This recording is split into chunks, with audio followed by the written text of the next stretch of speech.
Kemudian ilmu yang dibutuhkan untuk menjadi trader. Nah, di sini secara umum sih cuma ada dua sebenarnya. Psikologi manajemen dan kemampuan menganalisa.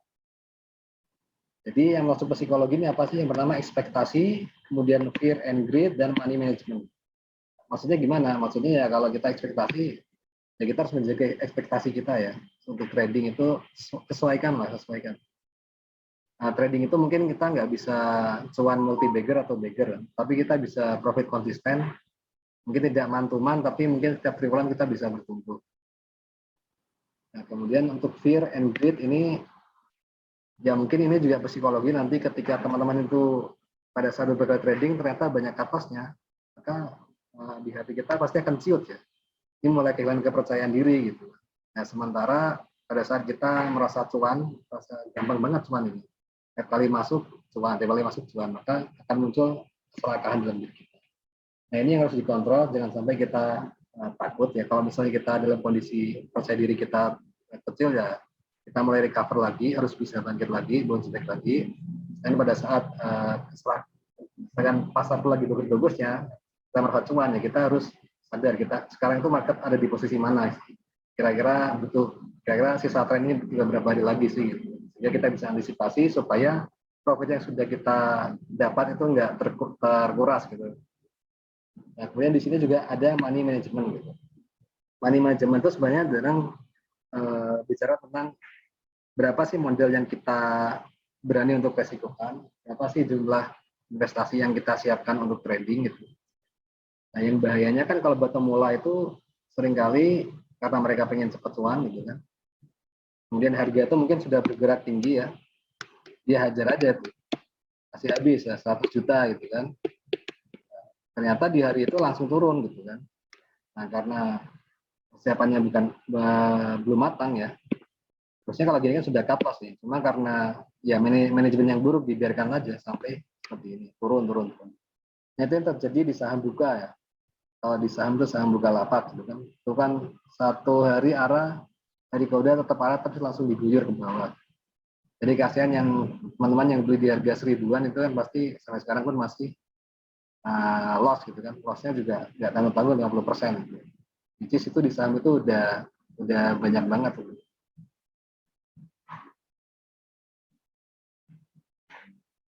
Nah, itu untuk psikologi, kemudian analisa yang dipakai itu teknikal, fundamental, dan bendermologi. Kan kita umumnya pakai teknikal ya kalau trader itu, tapi jarang juga banyak yang pakai fundamental. Dan banyak juga yang pakai bendermologi. Nah, fundamental itu kalau di saham ya contoh ya, misal di suatu pergerakan harga, di suatu saham ya, mungkin harga saham itu sideways gitu. Tapi karena ada orang yang pintar fundamental dan dia bisa memprediksikan bahwa saham ini nanti mungkin LK-nya akan bagus, gitu. Maka dia melakukan pembelian di saat harga sideways.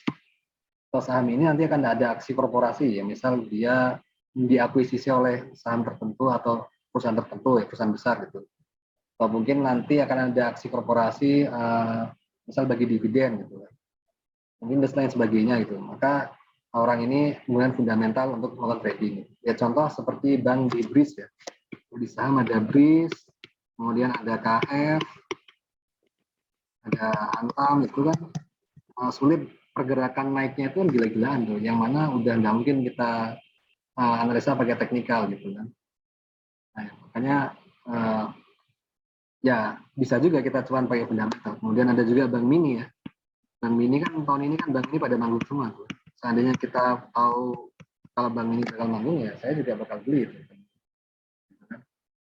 Kemudian bandarmologi juga kita membacakan pergerakan bandar gitu kan atau big player. Tapi yang saya ajarin adalah teknikal. Nah, kenapa teknikal? Karena teknikal ini dia punya fleksibilitas yang tinggi. Dalam artian mau aset apapun, mau kripto, mau di saham, mau di forex, atau kita menggunakan analisa teknikal atau bisa kan pakai analisa teknikal. Nah, sedangkan kalau fundamental, kalau di saham ya kita player di saham, terus kita pakai fundamental ya di saham. Dan terus kita mau beralih ke kripto kan kita bingung, pakai fundamental apa di kripto. Nah, terus kalau buat komoditas mau pindah ke antara mata uang dengan emas dan oil aja pakai fundamental yang berbeda gitu. Jadi setiap aset pakai punya persepsi yang berbeda, punya kemampuan dasar fundamental yang berbeda. Gitu.